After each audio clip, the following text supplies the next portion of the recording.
Hello and welcome to the Voice of Iron, and in this session, we'll be reading SCP-093, Object Class Euclid, Special Containment Procedures. See Testing Document SCP-093-T1 for outline of testing conditions. SCP-093 must remain on a mirror at all times and under video surveillance.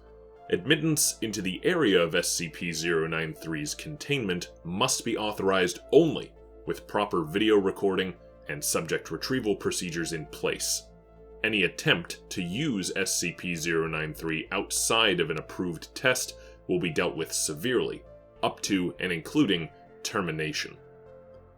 Description: SCP-093 is a primarily red disk carved from a stone composite resembling cinnabar, with circular engravings and unknown symbols carved at 0.5 centimeters depth around the entire object. Deeper cuts are present on SCP-093 with a depth of 1 to 1.5 centimeters. SCP-093 is 7.62 centimeters in diameter and fits comfortably into most palms without abrasion. SCP-093 will change hue when held by a living individual. The colors taken by SCP-093 are still being researched to establish a link. Current belief holds that the changes depend upon regrets carried by the holder. If SCP-093 is removed from a mirror, and not held by a person, it will seek out the nearest mirror-like surface. SCP-093 has been observed to travel in the largest possible circle while rolling, building up phenomenal speed. The mechanism of this acceleration is currently unknown. If an obstacle is between SCP-093 and the nearest mirror-like surface, it will use this momentum to punch through the obstacle and continue on its course at this speed. It will only stop when a mirror-like surface is contacted. Despite tremendous impact velocities, no damage will be dealt to SCP-093 or the mirror. Additional notes: no records exist to clarify the nature of SCP-093's discovery or presence in the Foundation. See SCP-093-OD. Since no records exist explaining SCP-093's method of containment, a test procedure was initiated to establish why mirrors must be used to contain it. The results of SCP-093-T1 led to the discovery of living beings holding SCP-093 being able to move through mirrors, and the series of tests in SCP-093-T2 to ascertain the destination reached through this travel. SCP-093 Original Documentation. Item Number: SCP-093. Object Class: Euclid. Special Containment Procedures. SCP-093 is to be kept on a silver-lined mirror on a 0.3 by 0.23 meter, or 1 foot by 9 inch, pedestal at least 1.22 meters, 4 feet, off the ground floor in Containment Cell Block Blank. Object is not to be contained in areas exceeding 3.66 by 3.05 meters, or 12 by 10 feet, nor placed on mahogany, pine, cherry, or aluminum pedestals above or below Level 1 of Containment Cell Block Blank. Object can be handled safely, albeit gently, without consequences. Tests and consequences thereof, involving containment conditions, can be viewed in Section B35-1 on the attached report. Description: object was found on the shore of the Red Sea, 30th January 1968, emitting a low sigh and a dim blue gleam. Its color has since turned into an orange mix of red, only emitting a hum of varying volume whilst in the presence of female examiners of ages between 34 and 41. SCP-093 resembled the documented blue for 54 minutes and 34 seconds at 1:23 on 26th of April, 1989. Coincidentally, when the body of 194-9834 was discovered in Research Facility Blank. Ties between 194-9834 and SCP-093 remain inconclusive, and effects of prolonged exposure to 093 remain unknown, except for infrequent reports of periods of calmness, and in the case of 242-0049, as periodic waves of depression, loss of balance, and thoughts of suicide. These feelings have reportedly not exceeded 11 days in duration. Object seemed to react to the presence of 242-0056 by turning light violet for no more than 2 minutes and 9 seconds, as documented on 12 March 1993. Effects of this reaction remain unknown.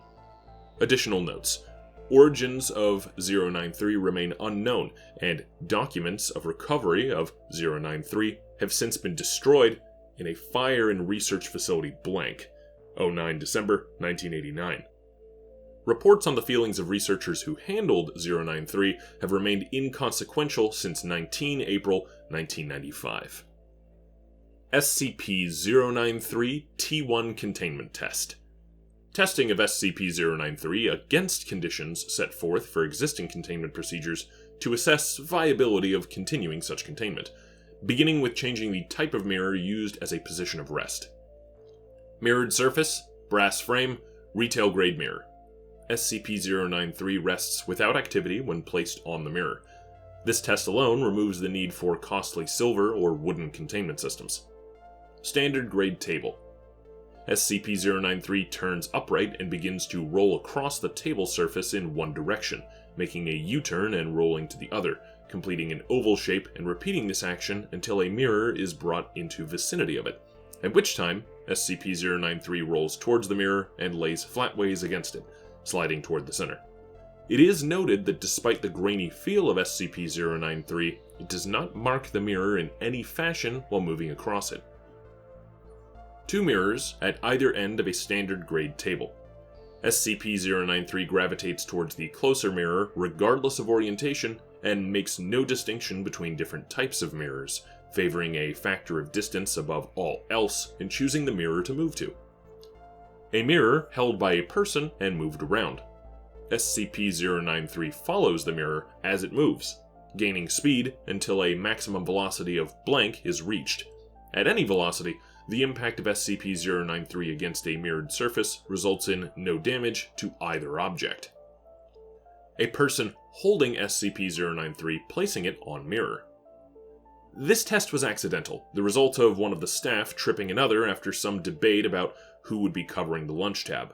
As a result of the behavior of the researchers, it was discovered that a person holding SCP-093 and placing it against a mirror will in fact move into the mirror. Addendum. Containment testing discontinued after establishing that SCP-093 requires only a mirror to rest inert. Testing on human interaction with mirrors while holding SCP-093 authorized by Dr. Blank. SCP-093-T2 Mirror Test. Testing Protocols. Subjects testing SCP-093 must wear a Class 3 buckle harness strapped to the chest and attached to a tension pulley system, allowing for 300 meters, roughly 1,000 feet, of movement. Additional spools may be added to extend movement if necessary. The clasps connecting these spools must be high grade and capable of withstanding applied force of 0.2 tons. A field kit containing the following should be standard issue for testing of SCP-093. 1 wrist-mounted light source, with 3 hours lifespan and additional power sources, providing up to 6 additional hours. 4 0.5-liter water bottles with water. 4 MREs of any type, plus 2 plain granola bars, chocolate chips allowed. 1 standard issue Beretta 9mm firearm with 24 rounds of ammunition, loaded. This is not to be issued until subject has passed into a mirror using SCP-093 and should be given under armed supervision, ensuring that the subject passes through entirely. This item is to be requisitioned first upon subject's return, and subject to be made aware of this before leaving line of sight with SCP-093's mirror. 1 standard issue field knife. The subject is not to be made aware of this item and must find it on his own within the kit. The The subject must also be attached to a video system, with a camera mounted on the subject's head or shoulders. The video device should be cable-based and allow for the same length of travel as the return system. Wireless cameras have shown mixed results, and should only be used in testing conditions where SCP-093 is a currently known color. New colors must be tested using wired feed. During testing, the color of SCP-093 must be recorded, as well as history of the subject in terms of their incarceration to identify how SCP-093 determines the color to assume. A link appears to be connected to guilt, or a lack thereof, in the subject's psyche. The attached test results should be read in order. SCP-093 Blue Test. Mirror Test 1. Color blue. Subject is D20384. Male, 34 years of age, strong physique. Subject's background shows instance of murder/attempted suicide. Subject is cooperative in all steps of testing. Subject entered the provided mirror while holding SCP-093, which emitted a blue color. Outside technicians observed that the mirror retained a true reflection until subject had completely passed into it, at which time the view changed to an outdoor landscape, heavily tinged in blue. Video feed follows in attached media. Camera activates. Flickers to view. Subject is looking over the same field reported by technicians. Looks like typical lowland plains. Everything has a heavy blue tinge overlapping the normal colors. No discernible landmarks visible as subject pans view left to right, only grass, weeds, and a breeze moving the taller grass. No trees. No living beings visible. Subject moves forward as instructed, traveling for approximately 500 steps before something becomes visible. A patch of the land up ahead is barren, and grass can be seen dying as subject approaches it. Approximately 300 steps forward, subject is standing before a hole in the ground. The hole has been dug using unknown tools of primitive origin. Pulley system engaged, and the camera suffers a light shudder. Subject is instructed to enter the hole, and after mild protesting, agrees to do so. There is no apparent method of descent, such as a ladder or rope. Subject relies entirely on his own hands and the pulley system to slow the descent. Approximately 100 meters of cable is used before a bottom is reached.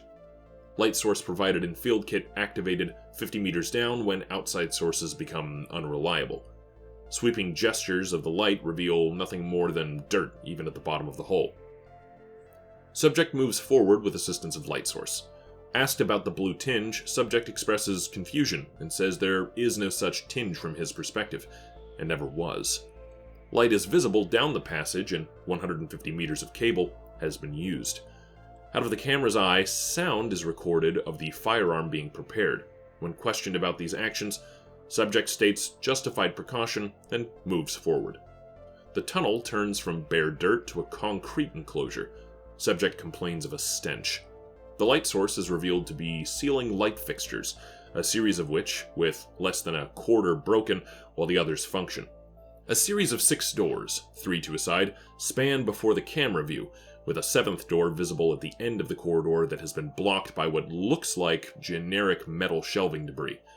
Debris shows signs of rusting and is typical of retail store units, suggesting other human presences. Subject requested to try doors in whatever order he chooses. Subject tries first door on right, door is locked, does not open. Second door tries to open but does not budge, unlocked but blocked. Closing second door, third door is tried, same results as first. Going up the other side, the third door does open fully and light is bright in the room. Portable light switched off at this time as subject pans camera to inspect room. Room is bare. No contents, but walls are filthy. Subject states material on walls isn't dirt, but can't identify it. Seems to resemble melted plastic, but is brown in color rather than black. Door is closed. Second door on left side has no handle. Does not move when pushed. The hole where the handle was is plugged by unknown material. All doors are shaped in such a way that nothing can visibly escape from the sides, and spaces for movement is too thin to look through even at ground level. First door on left hand is locked, but part of a key is present in lock from stem to the ridges. The back has been broken off. With effort, subject manipulates key to open door and immediately begins coughing, complaining of a stench. Walls of room are clean, as is floor. Ceiling is coated in the same strange brown material as the third room. In the room, there's a makeshift cot made from aged blankets with a pillow, a wooden crate containing open boxes of what appears to have been foodstuffs. Language appears on video as squiggles, however, subject states they simply read cereal. A second crate in the room contains what appear to be empty water bottles that have dried out. A book lies next to the cot, closed, no title or identifying marks. On the wall are what appear to be clipped articles, but language cannot be read. Subject asked to remove clippings for retrieval. All articles but one crumble at the touch due to age. The intact article is put in a field sample container and seems the most recent compared to the others.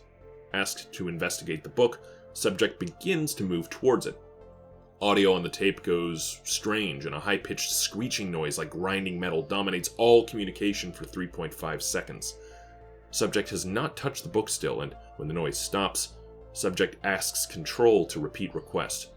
Control made no requests during that time as headsets were removed. Subject advised to leave room and notes that the door has begun closing slowly on its own, and if left alone, will close. Subject advised to leave door alone and to investigate door on right. Careful review of the following 10 seconds of tape shows that as the camera pans, a figure is visible at the end of the tunnel where the 7th door is. The door is open only enough for a face to be seen through a crack just before the door silently closes. No details can be seen. Subject investigates the second door on the right with no mention of anything seen out of the ordinary. The door moves when pushed against, and after repeated bashings, moves enough to view inside at an angle. A corkboard is visible with more articles attached to it. The top of a box of cereal can be seen on the floor, and what appears to be a hand lying palm up. Subject closes door and pans camera past door 7, which remains closed. Seeing nowhere else to explore, subject requested to return. Subject poses no protest and complains of ever-increasing stench. As subject returns back down tunnel, his camera feed does not change or show anomaly, but Control reports a sudden surge in cable movement, pulling an additional 100 meters of cable through before going slack again, and then tightening. Video feed shows subject descending tunnel slowly while Control attempts to verify integrity of the pulley system. Subject requested to stop ascent, but states he's not climbing. The rope is pulling him up. Panic sets in on both sides, and the subject informed to ready firearm. Upon reaching top of hole, nothing is visible on camera, and subject reports nothing has changed in landscape, then begins a return trip following the path of the cable. Traveling for approximately 900 steps, subject asks how much cable he's used. Control admits they are unsure due to complications, but subject traveled in a straight line to reach the hole, so it should be a straight line back. Subject becomes concerned when he states that more cable is visible now, moving in a 90-degree angle away from a point in the ground. Subject pans camera around full circle slowly. On film, behind subject, a crowd of 37 countable figures stand silently. Features are unidentifiable, and they are lacking the blue tinge that dominates the landscape. Panic breaks in Control again, but subject notes only oddity as being the cable having an angled path. Subject tugs his end of the cable. It is taut and does not move. Control begins to reel in the pulley system, and slack rapidly winds. Watching the angled cable movement can be seen as grass is disturbed further down the angled portion from the reeling in, then the line vibrates as it meets resistance and emits a twang from the recoil. Subject's camera pans back along length of cable, which now appears to slowly be allowing more slack, before suddenly all slack is returned and pulley system begins again. Control requests subject return following cable path, and screams are caught on the audio with panic from subject. 5 shots fired as subject aims pistol at something not visible on camera. Control reports being able to see subject returning towards point of origin, while camera shows wire disappearing into a point floating in the air. As subject passes this point, all cable is now in the pulley system, and camera films only the floor. Control reports that the mirror took approximately 5 seconds to return to a reflection, and SCP-093 remained blue in color until 1 hour after being recovered from subject. A vile-smelling fluid was present on subject's clothes around his hands when firearm was recovered. The fluid dried quickly and was deemed insignificant of study due to lack of quality sample. Control personnel monitoring the mirror state having seen a massive humanoid being crawling on the ground, easily 50 times the size of a normal person with no facial features and a very short arm reach, pulling itself towards the mirror before it returned to a reflection. Due to proximity, fine details could not be made out, but at least one observer noted that the being appeared to have been shot from the marks in the otherwise smooth, featureless face. Field test kit recovered from subject containing a newspaper article that reads, "Data expunged," and was filed as item, "Data expunged." The next test is classified as the green test. Mirror Test 2. Color, green. Subject is D54493. Female, 23 years of age, average physique. Subject's background shows instance of grand theft auto and second-degree murder of 2 children during escape with vehicle. Subject is cooperative in all steps of testing. Subject entered the provided mirror while holding SCP-093, which emitted a green color. Outside technicians observed that the mirror retained a true reflection until subject had completely passed into it, at which time the view changed to a farming landscape, heavily tinged in green, similar to the first test. Video feed follows in attached media. Camera activates. Flickers to view. Subject is looking out over the same farmland reported by technicians. All greens through video feed are deeper, and green tinge overlays the normal colors of objects similar to the blue tinge in Test 1. No landmarks from Test 1 are discernible as the subject pans camera over area.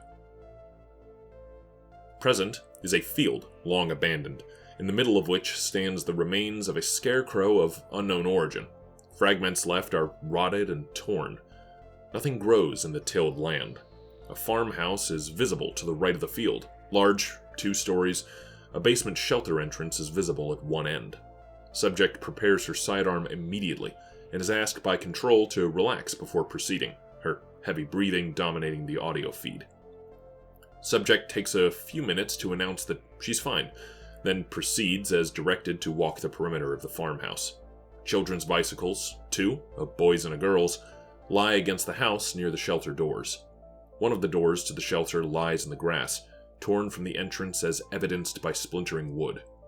On the stairs lie clothes arranged in a descending order, shoes to shirt going down them, belonging to a boy. Subject begins screaming at Control, asking if this is some sort of sick joke. Control assures her they've never seen this environment either, and to please calm down. Subject takes several minutes to regain herself before continuing. It is unknown if SCP-093 is linking the subject's past with her landscape. After several minutes, subject agrees to continue. Communication to subject is muted, and conversation of Control making commentary about subject's jittery attitude make up audio for 1.5 minutes. Communication restored as subject reaches bottom of stairs. The cellar of the farmhouse is unremarkable and typical.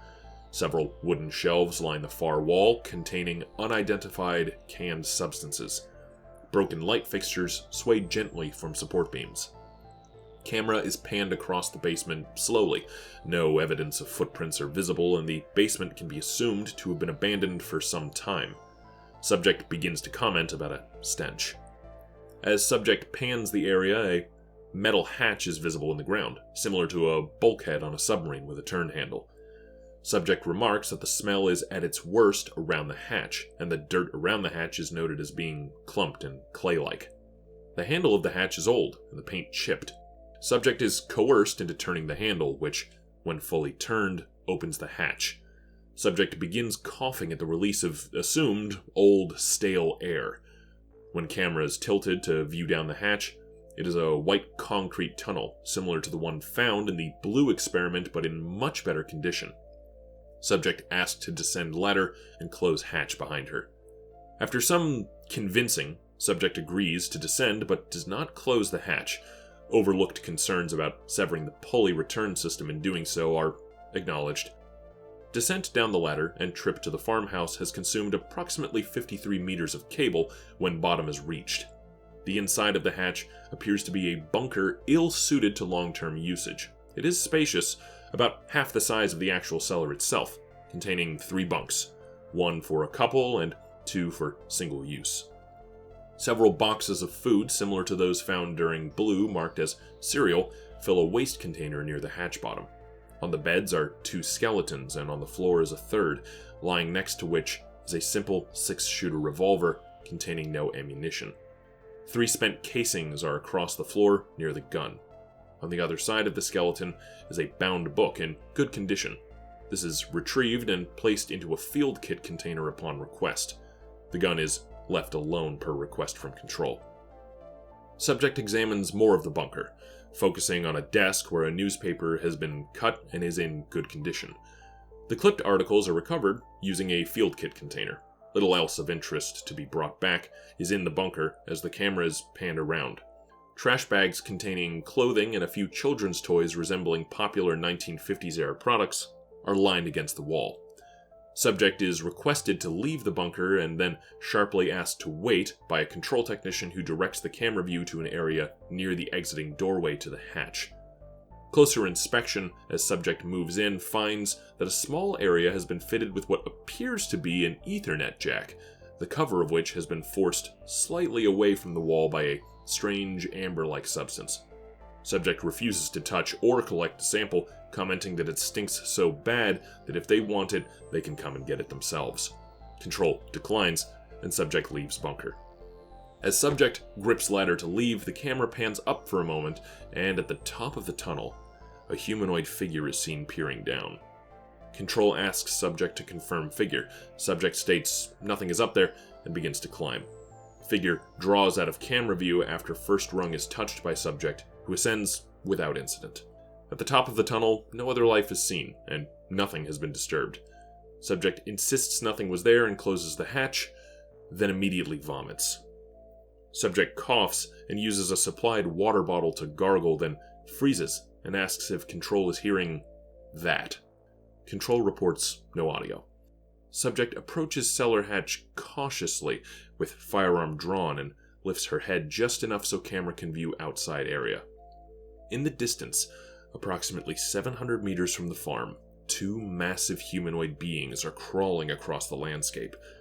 The entities do not notice the subject, who remains quiet, but whose drawn sidearm is visibly trembling. Subject requested to remain still and silent as beings move.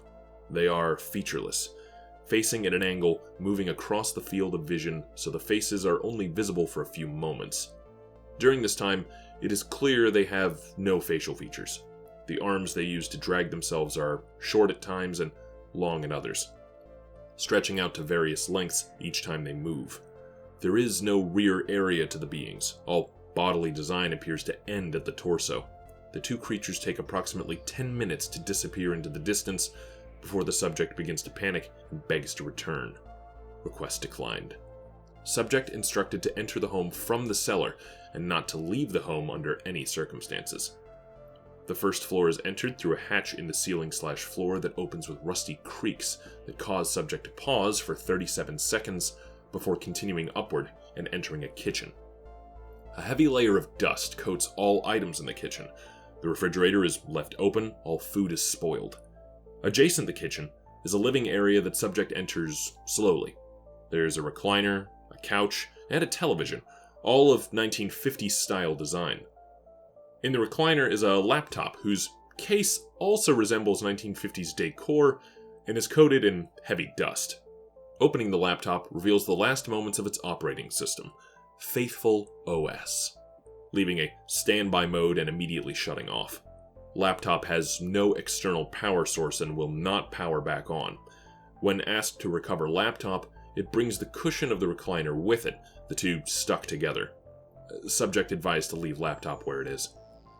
The inside door leaving the home is nailed shut with thick wood planks.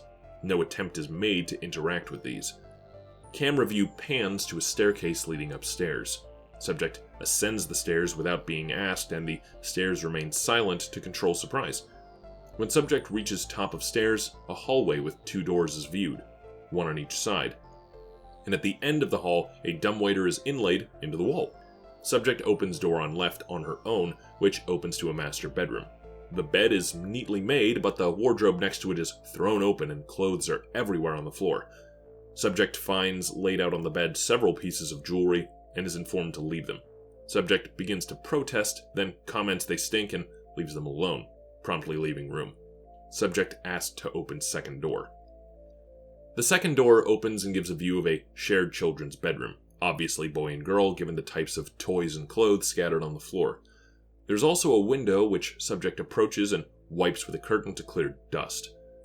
Subject requested to move camera to window and does so. The farmland is visible, and approximately 40 kilometers from it, at best guess, a city. As the camera starts to draw back, it pans down and films the area around the house. Approximately 300 figures, similar to those from the footage captured during Blue Test, are visible around the home, all staring up. Subject asked to confirm figures, but states nothing is there. Subject requested to return and quickly agrees. Egress from the house is uneventful. Pulley system shows no erratic behavior. As subject returns to point to pulley wire's origin, a loud groaning noise causes the picture to reverberate.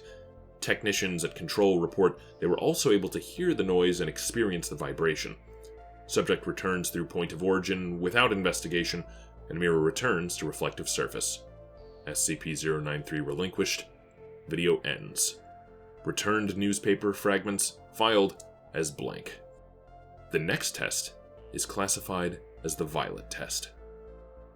Mirror Test 3. Color: violet. Subject is D84930. Male. 21 years of age. Average physique. Subject's background shows instance of second-degree murder of a police officer during a drug bust.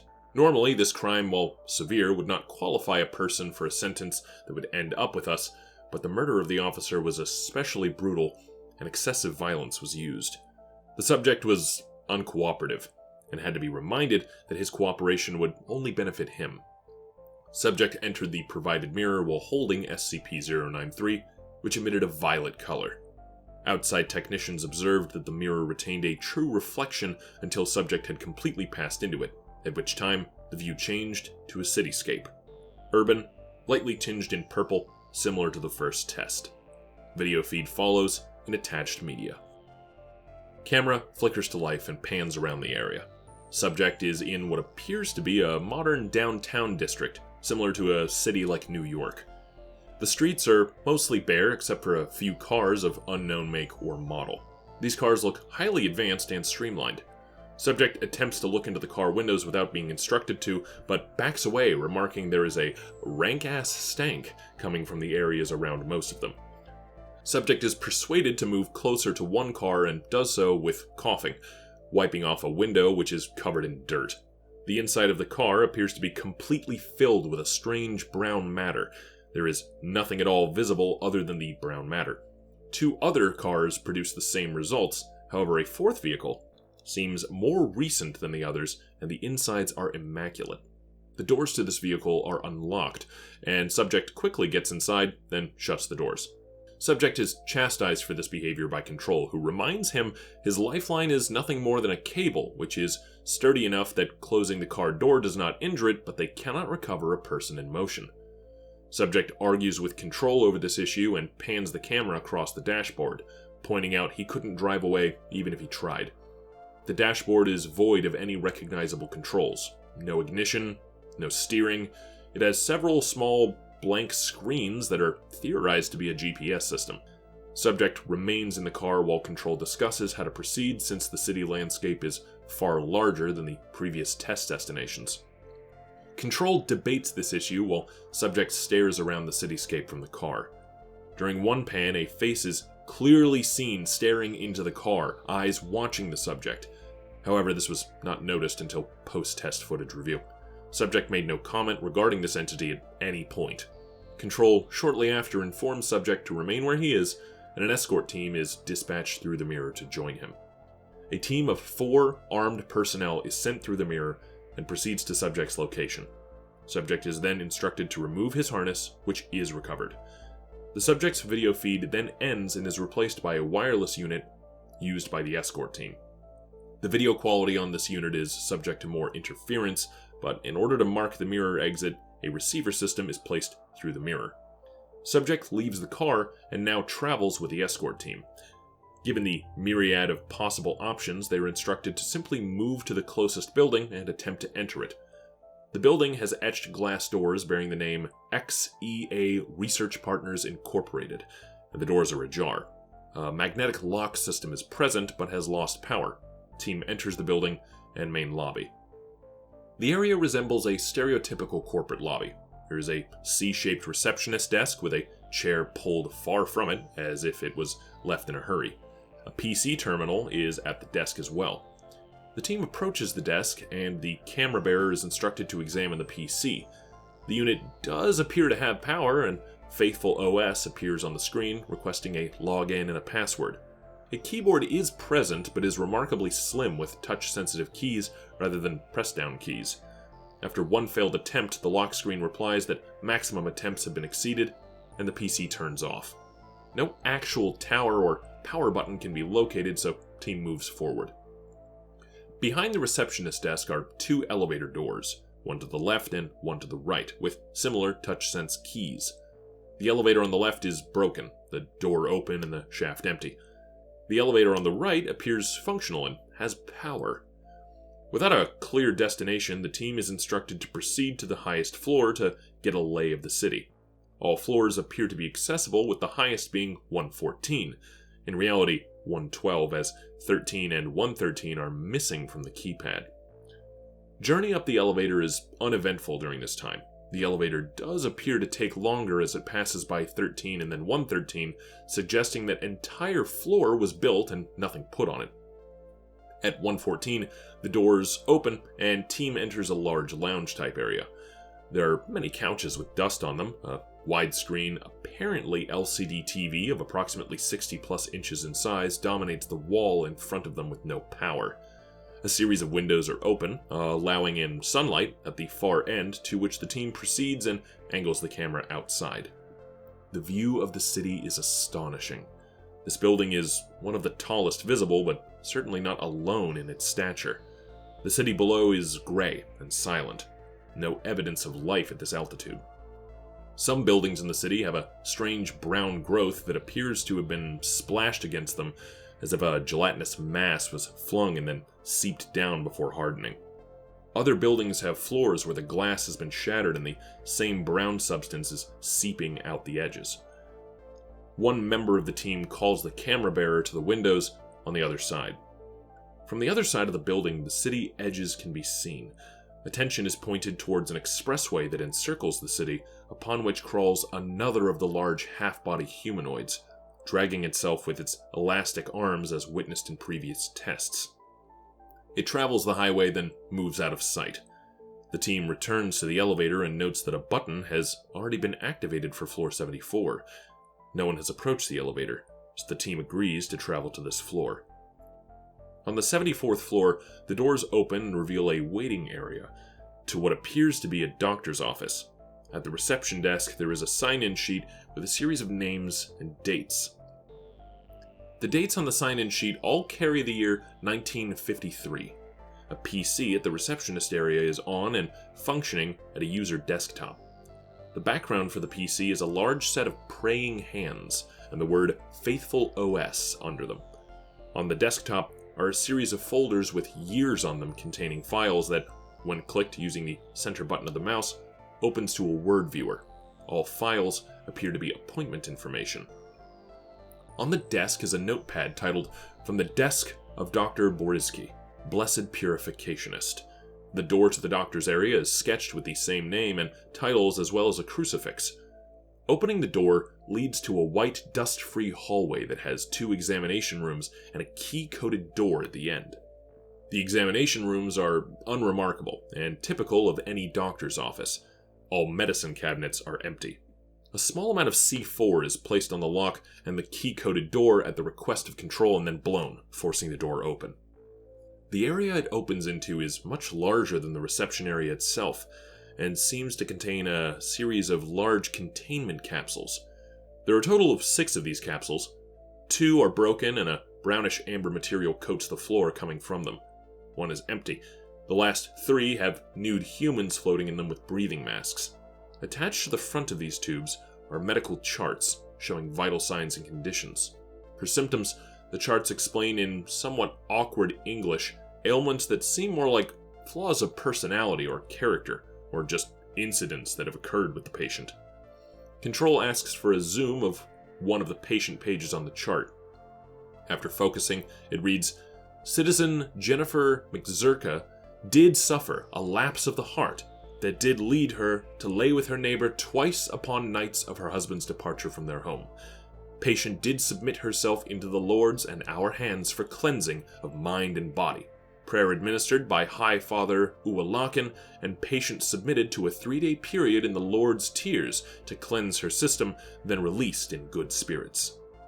The topmost page reads, "Citizen Alberius Farafan struck out at a High Father during a sermon, blaspheming that the Lord's tears did turn his daughter to be unright in mind and heart, thusly laying blame for her whorish activities at the feet of the High Father and his blessing. With no proof of these blasphemies, the forgiving judge and punishing judge did agree that Alberius Farafan should bathe in the Lord's tears himself for a week, to be cleansed of mind and soul, thus to prove his daughter's ways are a fault not of the father's hands, and to give him peace of self." Subject, who has been traveling quietly with the escort team, now begins to panic. The camera pans to focus on him, and he is surrounded by entities similar to those witnessed in the first 2 tests. Escort team reports in that the subject is having a panic attack, but Control requests them to stand still and wait. Subject screams at the entities, which are denied to exist by Team Commander, stating subject is alone in the corner. Control requests that one team member be dispatched to approach and recover the subject. The escort team member approaches the subject as ordered. On the video, the figures part to make a pathway for the approaching member, who lifts subject to his feet and brings him out of the corner. Figures on video are then seen closing ranks to close the path. Subject is lifted to his feet by an arm and escorted through the figures that close their ranks, and the subject is moved. They remain steadfastly staring at the subject no matter where he moves to. Control requests the team to return now. Team turns to leave. Before leaving, a team member mentions something noticed at the reception desk, a binder labeled "The Lord's Tears." Control requests binder to be returned as well, and it is stowed into subject's field kit. The team returns to the elevator and returns to the ground floor. Upon leaving the building, subject points down the street towards direction of entry point. The camera pans to a section of raised expressway across which one of the large torsos is crawling slowly. The entity turns its featureless head to look at the escort team, raises its head to the sky, and emits a bellowing sound. Team leader issues the order to move, heading for the spot marked by the wireless video receiver. The creature on the expressway extends an arm down that stretches to touch the ground before the camera moves to the port. All team members save one move through the entry point. Subject moves through entry point and mirror returns to reflective surface. SCP-093 is dropped by subject, who panics and tries to fight his way out of the room. Subject is terminated by team leader after he draws the field kit pistol. Team leader requests portal be reopened, but it takes several minutes to find someone who can hold SCP-093 and generate a similar color. When a matching color is displayed and applied to the mirror, the video receiver is visible and all individuals report a horrific smell. Team leader moves to the entryway with control person blank.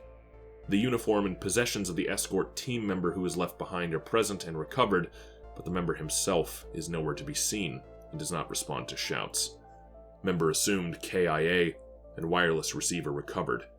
Control and escort return through entry point, and mirror returns to reflective surface.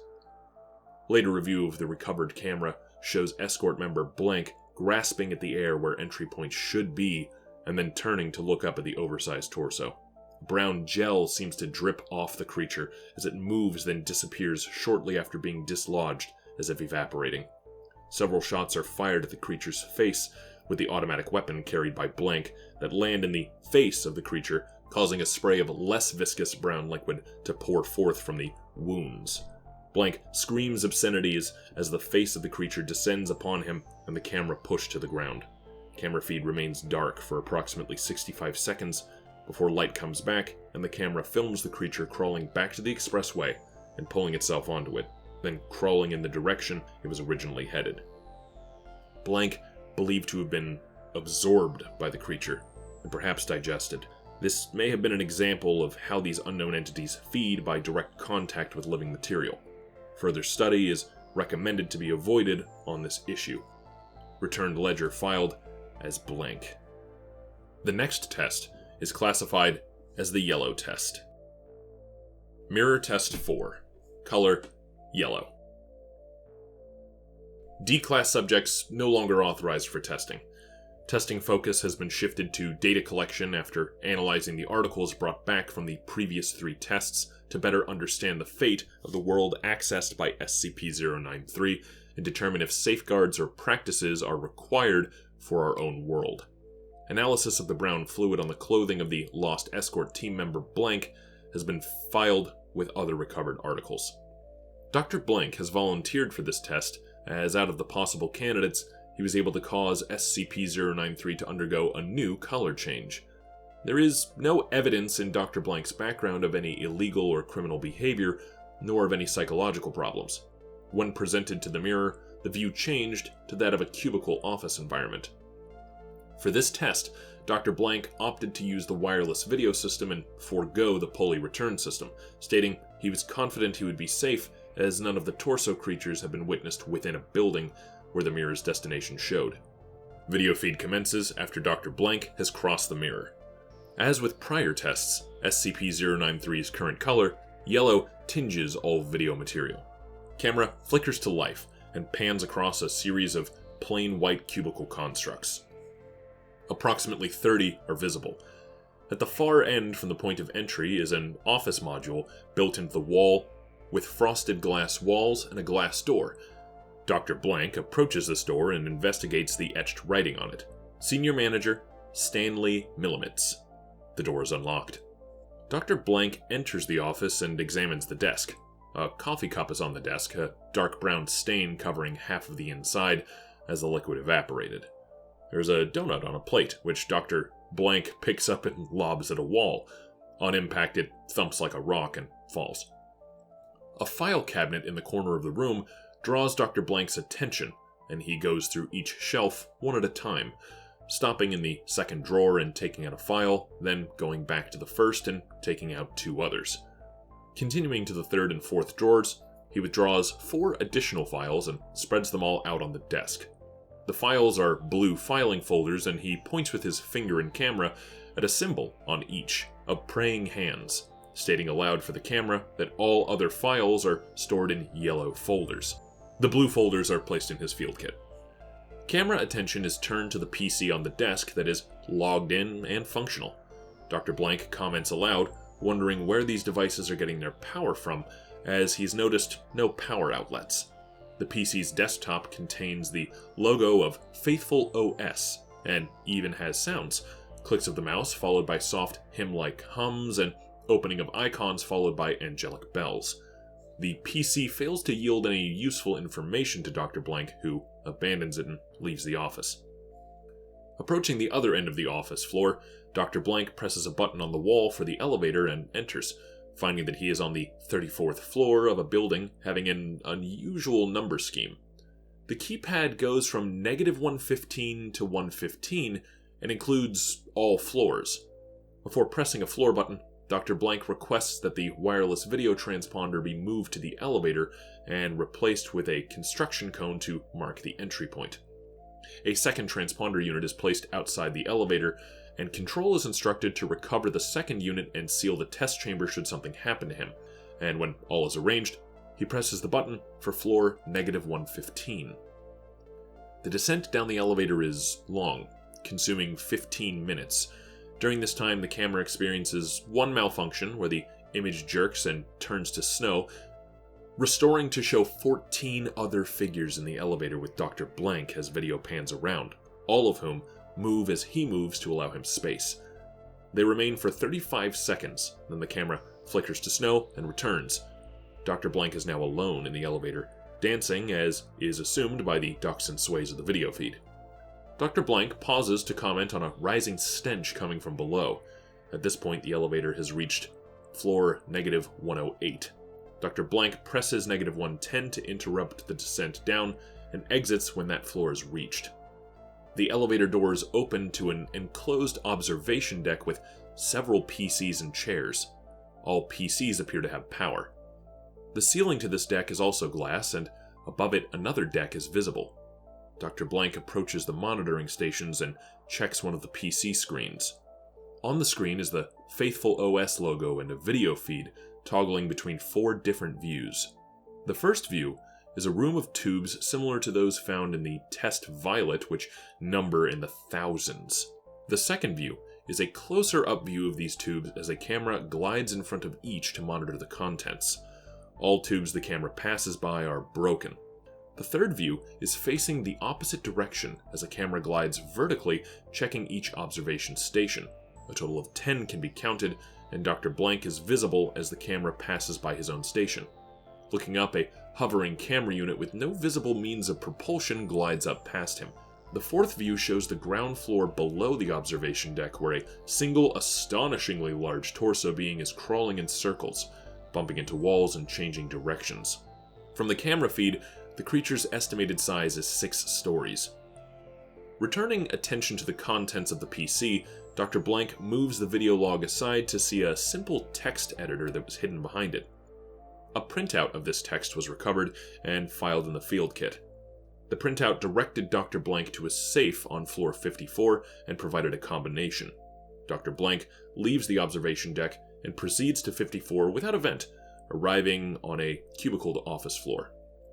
He proceeds to the desk mentioned in the document and finds a safe hidden beneath a desk undisturbed. The combination provided opens the safe and reveals a notebook filed in the field kit and a peculiar revolver that has been returned as blank, in addition to the 24 rounds of ammo found with it.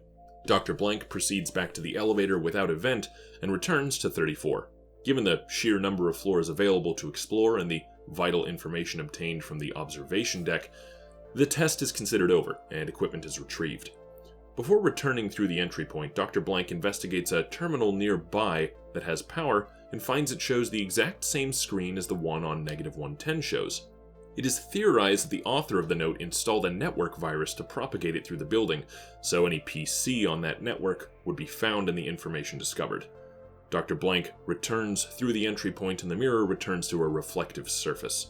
All materials filed with other SCP-093 recovered materials. Analysis of Blank and the ammunition for it postponed for reason that it would require deconstruction of one of the rounds, and they may be beneficial until testing of SCP-093 is resolved. Video ends. The final test is classified as the Red Test. SCP-093 Mirror Test 5. Color: Red. SCP-093 distributed amongst staff until a new color could be generated by contact with it. Service Technician Blank was able to cause SCP-093 to take on a fierce red hue and glow, much brighter than the object's normal color. Blank agreed to assist with a test of SCP-093. Per Dr. Blank's request, Blank given to Technician Blank for use in this test. When applied to the mirror for the test, SCP-093 generates an unknown environment. No color tinge appears present on the display destination, which is composed of red stonework. Technician Blank enters the mirror, and video capture begins. Video flickers to life, and Technician Blank, known hereafter as Subject, is viewing a large cylindrical pillar that is rotating on its own. Object is of unknown height and appears to be 1.8 meters, or 6 feet, in width. Holes are distributed throughout the object at seemingly random intervals. On occasion, a beam of white light is emitted from these holes. Turning of the camera finds that the beams are connected to a multitude of objects similar to SCP-093 that are a part of the room's wall. The room turns out to also be cylindrical in shape, with countless copies of SCP-093. Subject turns back to entry point and finds it is a section of the wall that is missing its copy of SCP-093, presumably the one carried with Subject. Other sections of the wall on inspection are also found to be missing their copies, leading to speculation that this may be a sort of central array. Subject finds a ladder in the floor while examining the room, and proceeds down it at Control's request. The ladder exits into a large clean room, full of computer equipment that appears antiquated compared to previously encountered equipment. Large computers running on reel-to-reels are clicking and spinning at various locations. A light bulb of unknown meaning turns on for 10 seconds, then turns off.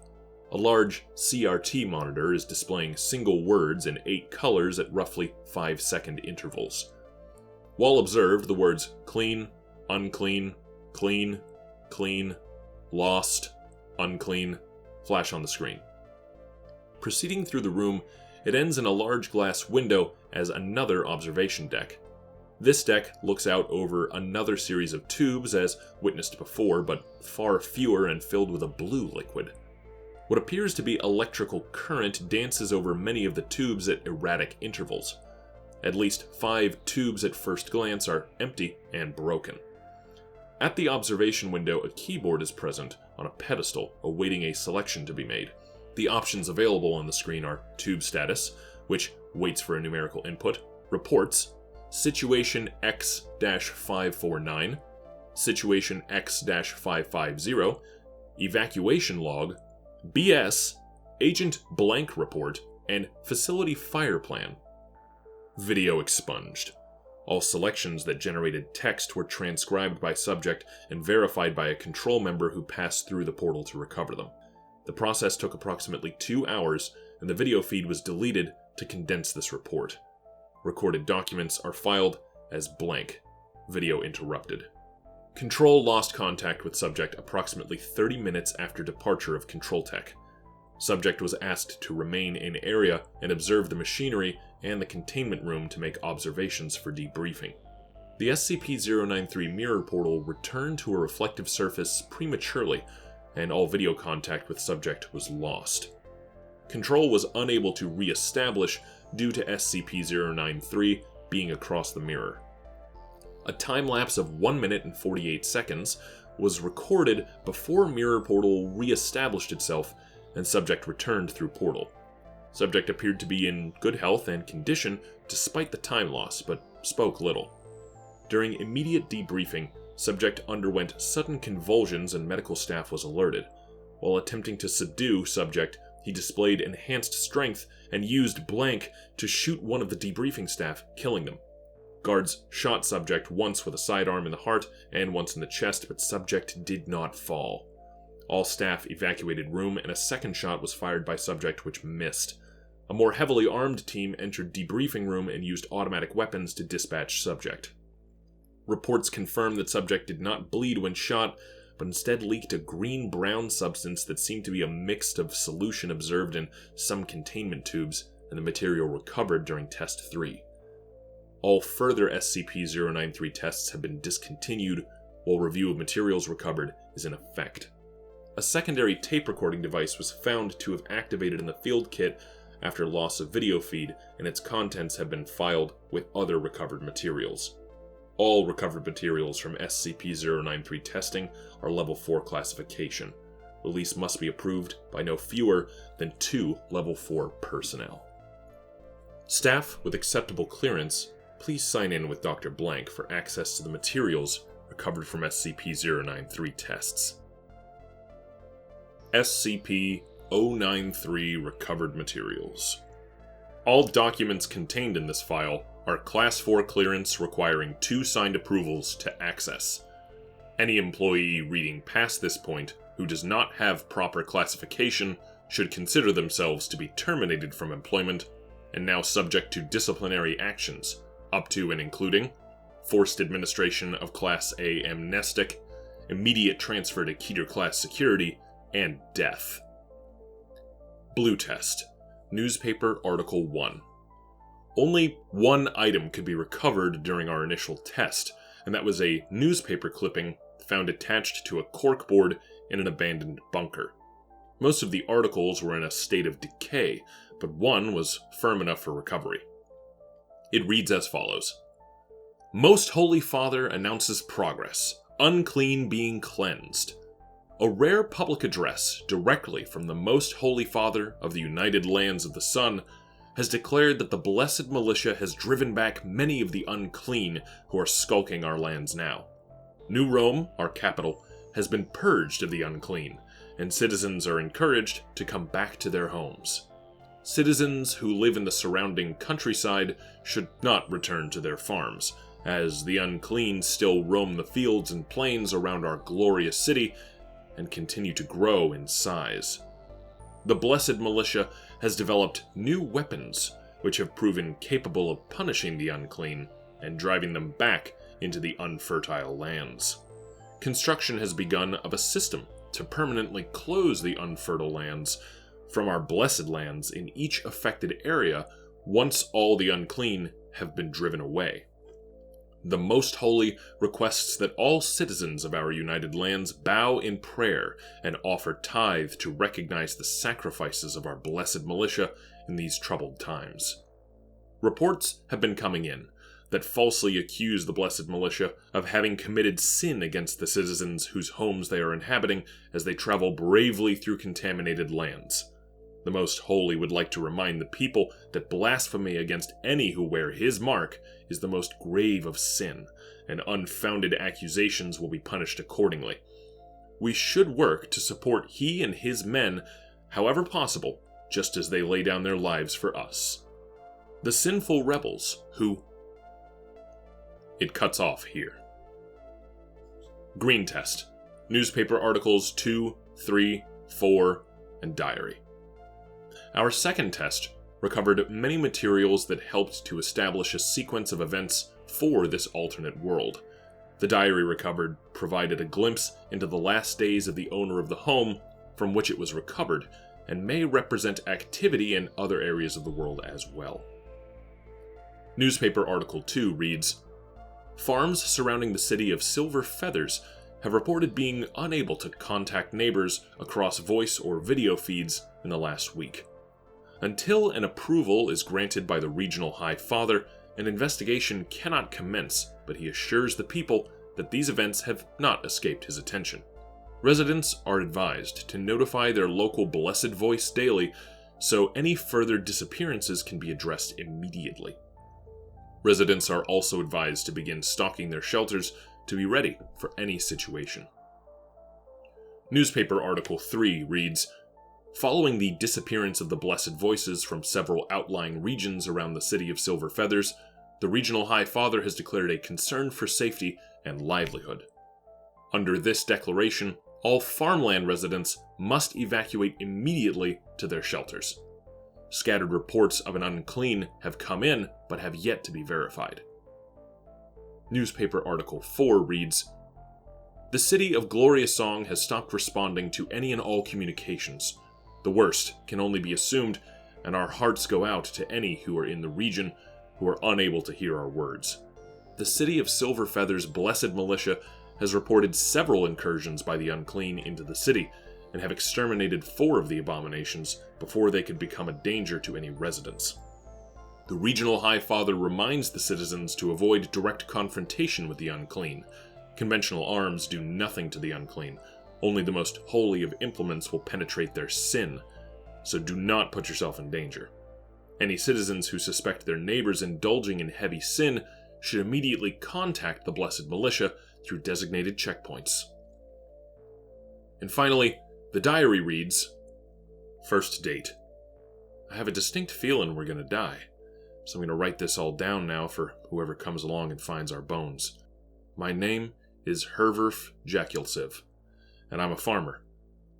I grows the rabsticks and the huskers. We raise the inks and the ooms. It's me, my wife, Ophiri, and our 2 little ones, Trevin and Lysiteria. I got this book and trade from the blessed man who came by for food and shelter. He told us to start getting our shelter ready and not to let other blessed who come by even know that we're here. Says the whole thing break down. Nothing right no more. So I does as he says, got it all ready. We're going down there in the next day or so. In the morn, he was gone, which made the wife sad, and he was polite to us, unlike most of the others. Figure he didn't want to be no burden. Liz went out looking for him to be sure he weren't just around the house. Second date. He didn't turn up nowheres, so we guess he left. Strange enough, Liz found his clothes around a mile or so away, and all his gear, but no him. She left it all there, and that's for the best, if what happened that I think. I'm clearly no educated man, don't claim to be, but I can put two and two together and tell you that things are bad out there. For everyone, and especially for us, because it's coming way too close. Sometimes you can smell it. That's when we hide. It smells like a leg of meat that's been rotten for too long and just won't go back into the dirt. Even the soil is rejecting him, I guess, refusing to let him be buried, to die. Third date. It came. Too fast. We weren't ready. The smell came in the night. Maybe we would have been fine, but the little ones were afraid, so we went to the shelter. Trev was slow. He saw it, kept staring at it as it shambled by. It ignored us, until he screamed when I was getting Liz and the miss down in the shelter. I went to get him, but it was too fast. I saw him standing up there, screaming, and then his head came down on him, pressed over him. He tried to run for the stairs, tried to get to us, but then in a blink he was gone, and it pulled away. His clothes fell into the cellar, and he vanished out of them. I got into the shelter, slammed the hatch, and locked it. I think it knows we're here now. It'll try to get in. Take us, too. No telling how long we got. Plenty of food, though. I was wrong. The food was rotten. Something got into it, or I just didn't notice. We're eating what we can. There's food, but not enough. That thing ain't leaving. It's trying to find ways in. Smelt the smell coming from the life web plug in the wall. Something seeped through it and we kept away. It got all hard like a rock and don't smell no more. Maybe the power in the plug finally let it die. I went up to peek. Cellar's fine. Trev's clothes still on the stairs. Peeked outside. We're not going to make it. There were 10, 20, 30, couldn't count. So many, all going in a circle around the house, looking at it with those faceless faces, and the stink, oh the stink. Went back into the shelter and locked the door. I don't want to see my family rot away. I think faster is better. The miss, she agrees. We won't tell Liz. She'll be first. Then my wife, my love, then me. I'm sorry, but I'm not sorry. I gave the best life to my family possible. It was them holy ones who brought this. I'm gonna pen this in memory of my great pap. He was old and knew stories older than himself. Says those unclean they preach about, those unfertile zones they say stay out of, all 'cause the most holy bringing the world together. Them things are the ultimate sin. Everything about us that was evil and impure, it's them. They don't know nothing, but doing what they do, they don't even know why they do it. They just do it. Take us into them, then we're gone. I asked Pap what they were, and he lit a stick, took a puff, and said, "Don't know. Nobody knows. Nobody will admit it. But if you see this symbol, if you see it, you run, boy. And you run fast. You run far. And you hide. And you never go back to where you saw it. That's all I know."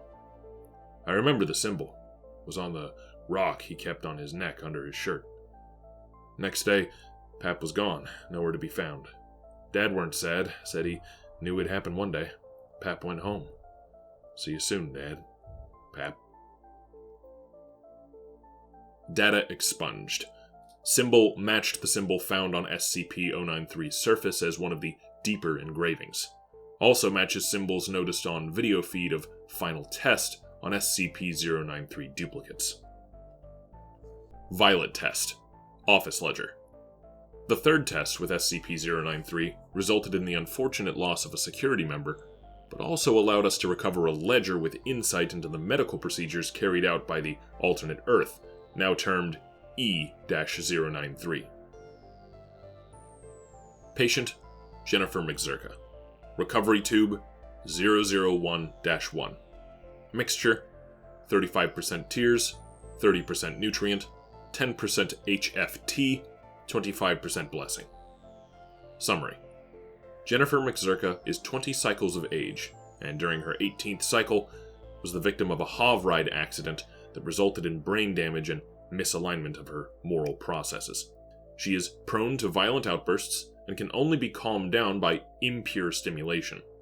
Because of this, she actively seeks out strangers to mingle with, and her parents have requested of the High Father that she be set to the tears to mend her mind and body. Patient accepted. During preparation for the tears, subject went into a rage, and the attending hand went to recover a sedative. Jennifer tore her clothes off and screamed impure words at me, so I locked the door and instructed the hand to wait outside. I am half shameful to admit I laid with Jennifer a total of 7 times before putting her to the tears. It has been very long for me, and her parents have abandoned her to our care, so care for her I will.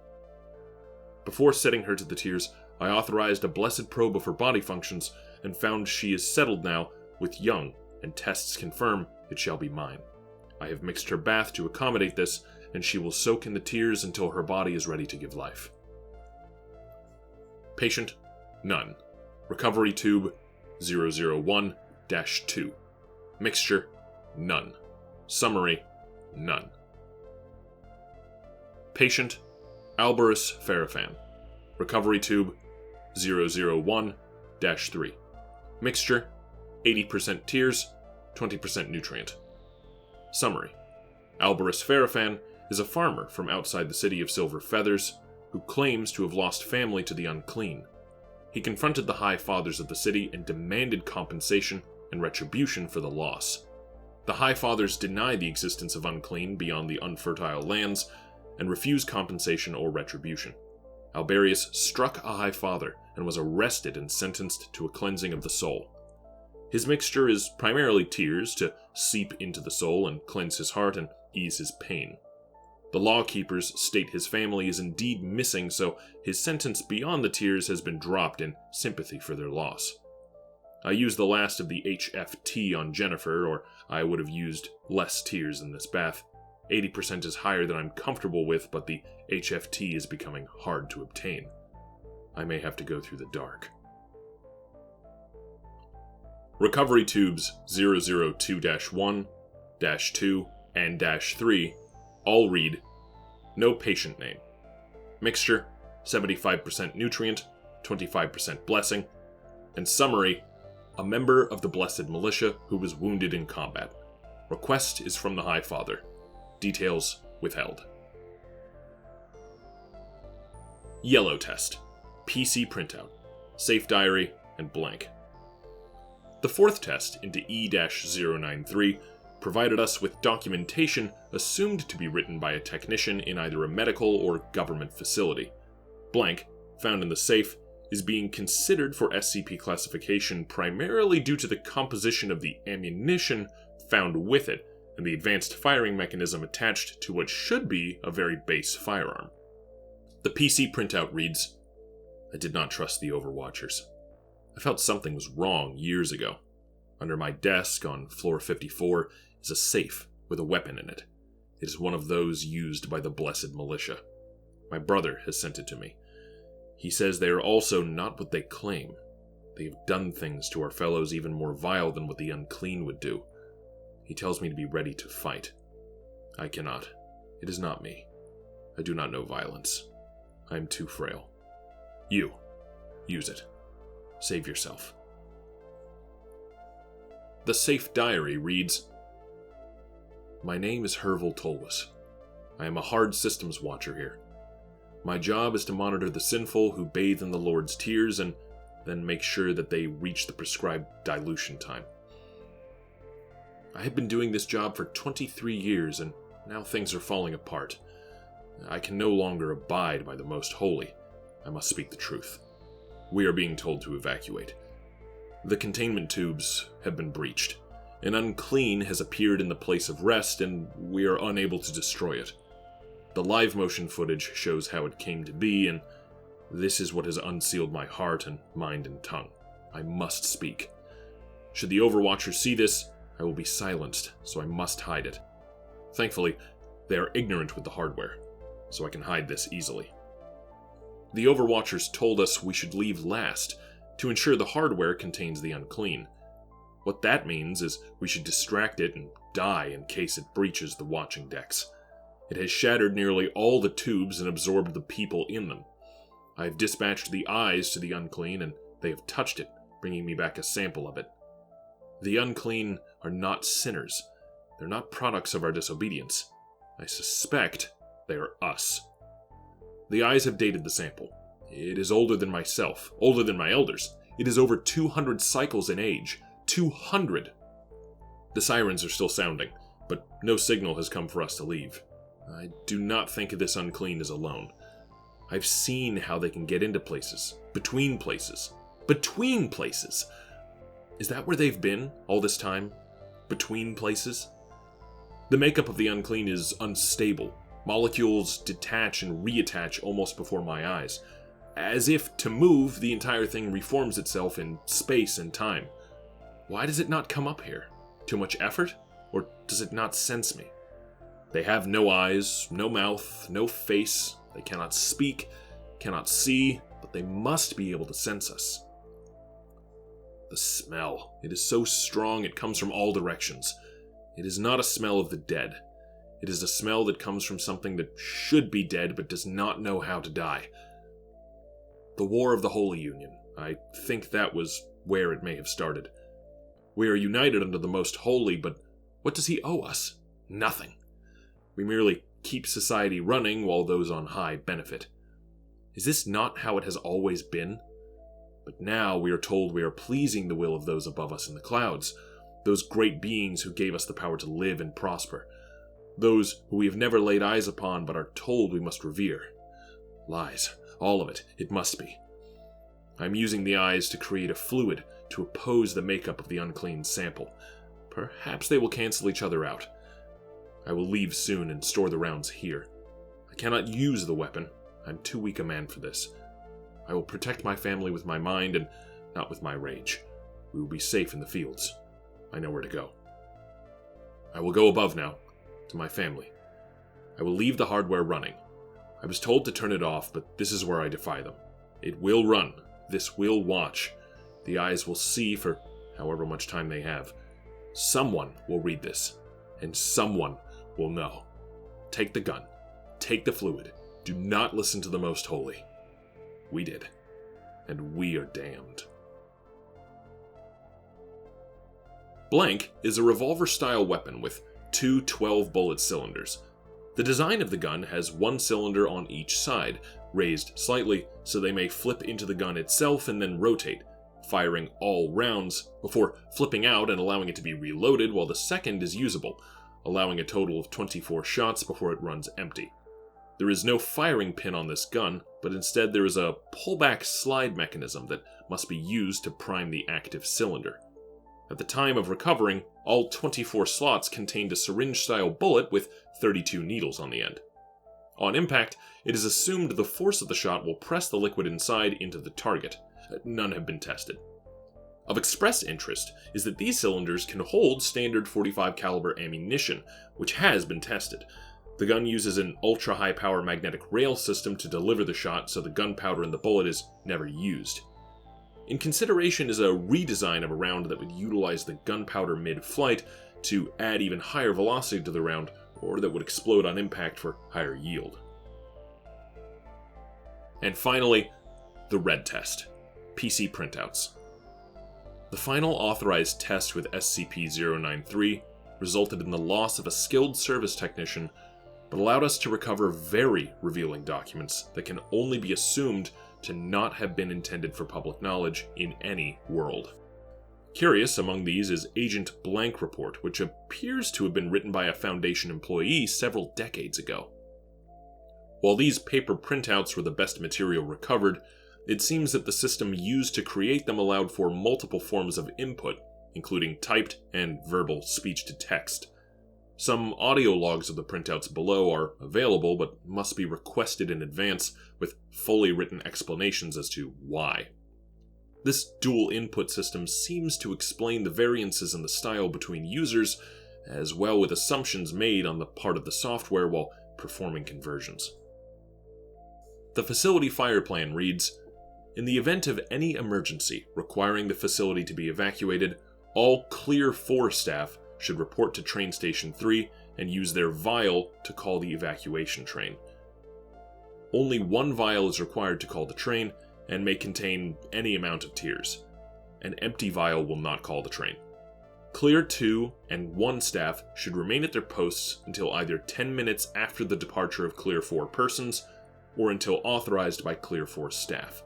Clear 3 staff should utilize the protective garments at their stations and weapons lockers before proceeding to designated crisis areas as dictated by Clear 4 staff.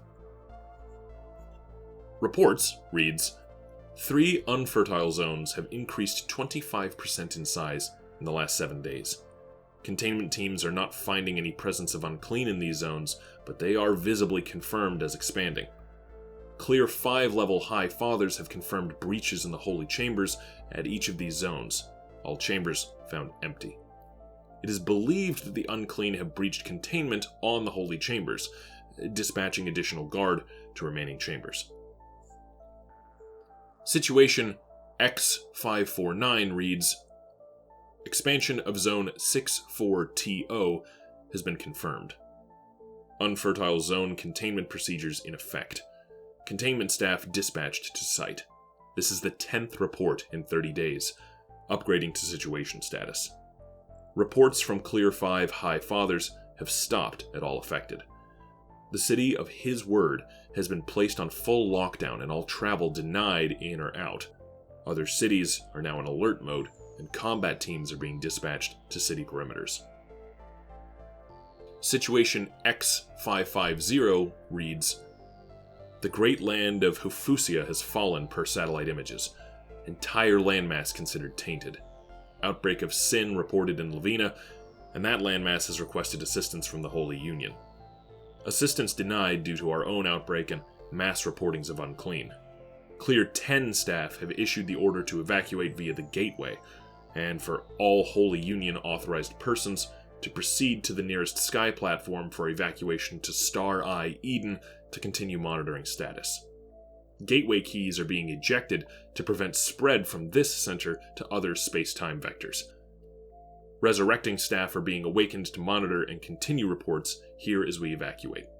May his blessings forgive our greatest sin.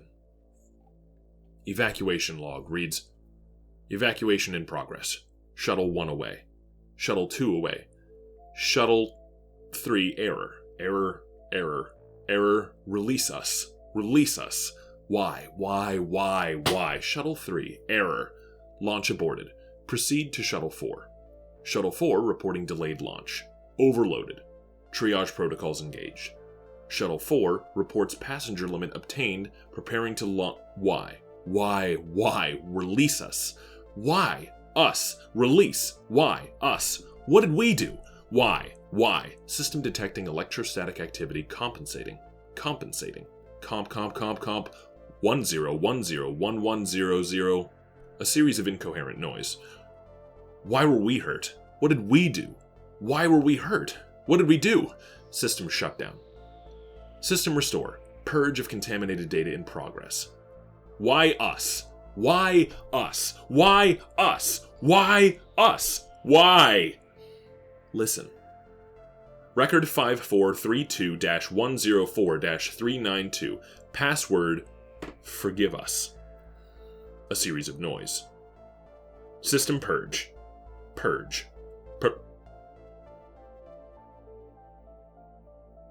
BS reads, WTF is this place, lol. Okay, so like, there are people typing stuff here, so I'm gonna type too, lol. So like, I found this rock in the pond by the house, and it was all kind of glowy and stuff. When I picked it up, so I'm like, oh wow, pretty. And when I pick it up the pond, you couldn't see the bottom. It was this weird room and a glowy rock thing. I don't know. So I guess fell into it. Oops. And now I'm here and not there. And I'm really kind of scared, but this place is like a movie set. It's so cool. Well, there's some guy I can hear talking. He keeps asking me to come downstairs, but I don't see no door. He keeps screaming for help too, because I told him to eat me, laugh, and he won't shut up, so I guess I could try going back into that room, but it's so creepy in there, I'm sort of scared to laugh. Oh, so hey, I found a door, and it's like in the floor instead of on a wall, so like, I'm gonna go tell that guy to yell and to shut it so I can go home, BBL. And finally, Agent Blank report reads, My name is blank, and I am an agent at the Foundation.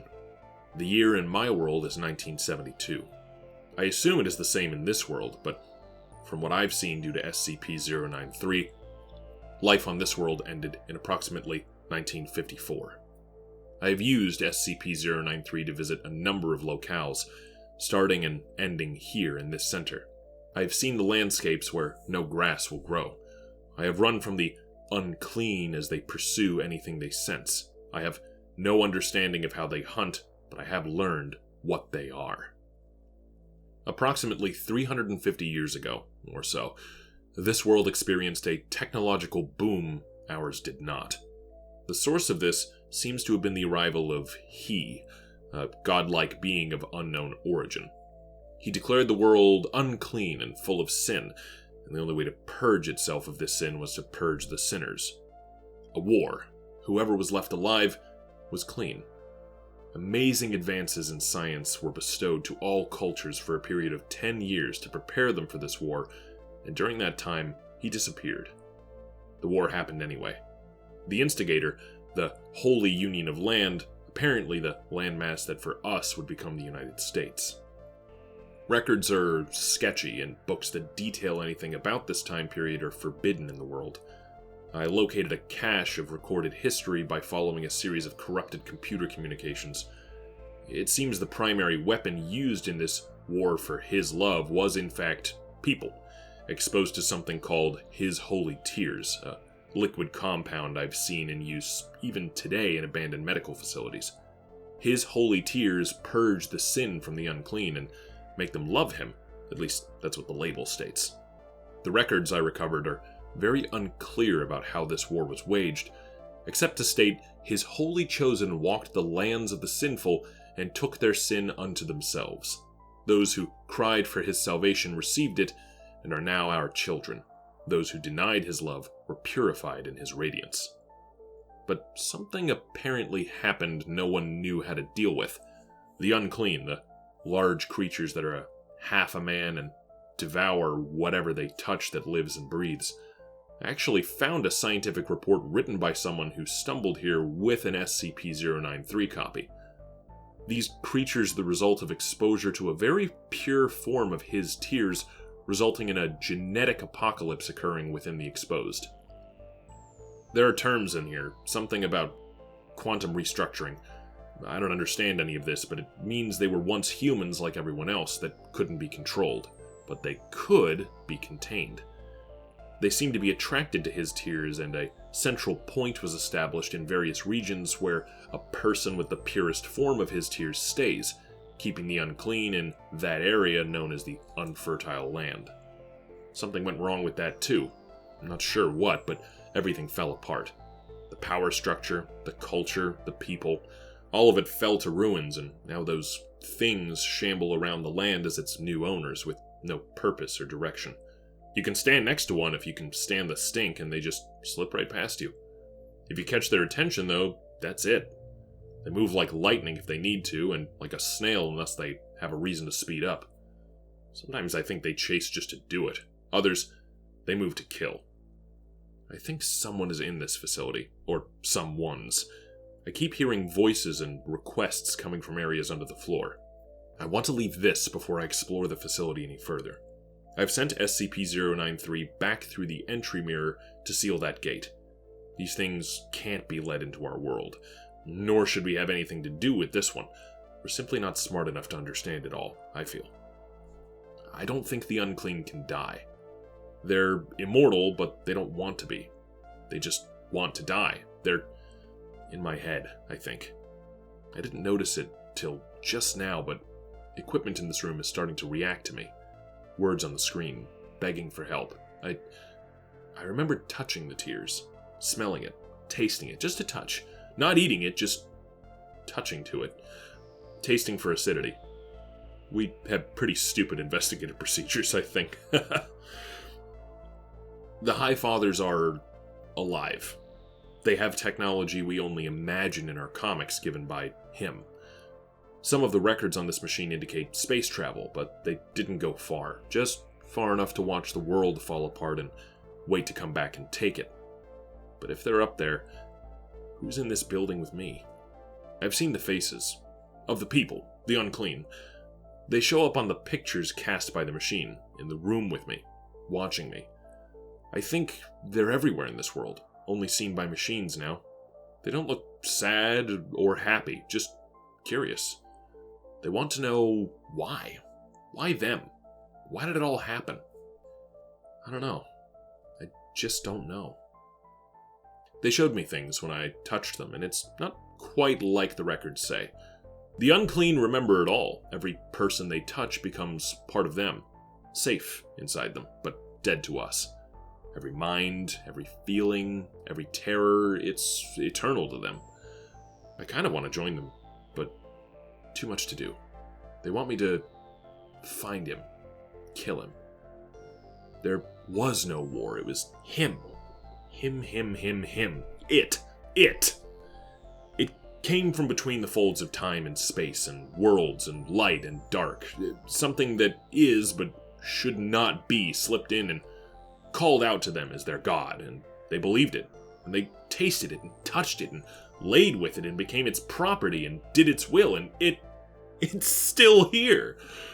The SCP-093 it brought with it pulled forcefully with it, built it. I don't know, they don't know. But it belongs to him. It lets him move between places, between worlds, so I broke it. I threw pieces of it away, and through holes, so those doors are closed, just like ours is closed, and I can't go home, so what else can I do? It calls out through the rock, somehow. It knows where they are, but can't touch them. But if you hide the rock, well, he can't call out to it, and he's stuck too. I got you, you son of a bitch, I got you. Bang, bang! I touched him with my fist and my gun, and he fell down. But he'll get back up soon. I'm sorry, I did all I could. Let me sleep now, please. Let me sleep.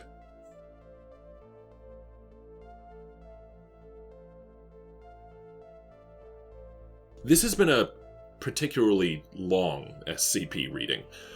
Much longer than I think anything else I've uploaded on this channel. I usually avoid meta talk of any kind, trying to stay completely in universe, in the reading as best I can, but at the time of recording, before editing, this is nearly 2 hours of raw audio, which means that by the time this is done, this is going to be around or possibly well over an hour in length, maybe even closer to an hour and a half. So to anyone who's listened through this entire thing, through the editing, through the documents, through the exploration logs, I want to thank you, genuinely, for sticking around this entire time. So, to all of you who made it all the way through, thank you for listening to my voice.